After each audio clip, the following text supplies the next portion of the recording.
वृंदावन की एक गोपी और राम नाम की महिमा। वृंदावन की एक गोपी रोज दूध दही बेचने मथुरा जाती थी। एक दिन ब्रज में एक संत आए। गोपी भी कथा सुनने गई। संत कथा में कह रहे थे, भगवान के नाम की बड़ी महिमा है। नाम से बड़े बड़े संकट भी टल जाते हैं। नाम तो भवसागर से तारने वाला है। यदि भवसागर से पार होना है तो भगवान का नाम कभी मत छोड़ना। कथा समाप्त हुई। गोपी अगले दिन फिर दूध दही बेचने चली। बीच में यमुना जी थी। गोपी को संत की बात याद आई। संत ने कहा, भगवान का नाम तो भवसागर से पार लगाने वाला है। जिस भगवान का नाम भवसागर से पार लगा सकता, तो क्या उन्हीं भगवान का नाम मुझे इस साधारण सी नदी से पार नहीं लगा सकता?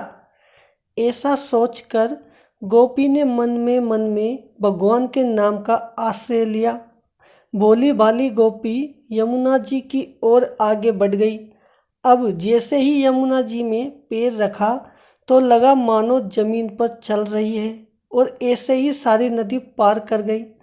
पार पहुंचकर बड़ी प्रसन्न हुई और मन में सोचने लगी कि संत ने तो ये तो बड़ा अच्छा तरीका बताया पार जाने का। रोज रोज नाविक को भी पैसे नहीं देने पड़ेंगे। एक दिन गोपी ने सोचा कि संत ने मेरा इतना भला किया, मुझे उन्हें खाने पर बुलाना चाहिए। अगले दिन गोपी जब दूध दही बेचने गई तब संत से घर में भोजन करने को कहा। संत तैयार हो गए। अब बीच में फिर यमुना नदी आई। संत नाविक को बुलाने लगा तो गोपी बोली, बाबा नाविक को क्यों बुला रहे हैं, हम ऐसे ही यमुना जी में चलेंगे।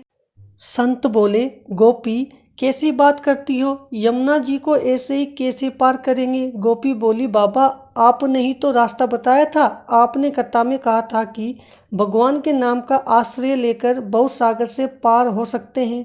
तो मैंने सोचा, जब भवसागर से पार हो सकते हैं तो यमुना जी से पार क्यों नहीं हो सकते, और मैं ऐसा ही करने लगी। इसलिए मुझे अब नाव की ज़रूरत नहीं पड़ती।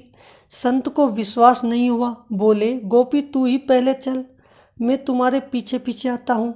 गोपी ने भगवान के नाम का आश्रय लिया और जिस प्रकार रोज जाती थी वैसे ही यमुना जी को पार कर गई। अब जैसे ही संत ने यमुना जी में पैर रखा तो छपाक से पानी में गिर गए। संत को बड़ा आश्चर्य हुआ।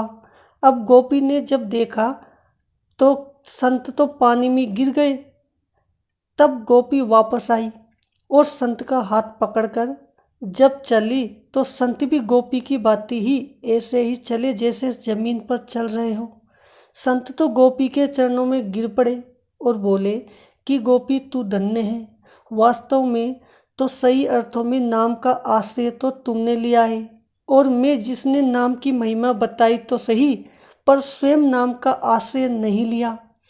हम भगवान का नाम जप एवं आश्रय तो लेते हैं, पर भगवान का नाम में पूर्ण विश्वास एवं श्रद्धा नहीं होने से हम इसका पूर्ण लाभ नहीं प्राप्त करते। शास्त्र बताते हैं कि भगवान श्री कृष्ण का एक नाम इतने पापों को मिटा सकता है जितना कि एक पापी व्यक्ति कभी कर भी नहीं सकता। भगवान नाम पर पूर्ण श्रद्धा एवं विश्वास रखकर हृदय के अंतःकरण से भाव विहीन होकर जैसे एक छोटा बालक अपनी माँ के लिए बिलखता है, उसी भाव से सदैव नाम प्रभु का सुमिरन एवं जप करे।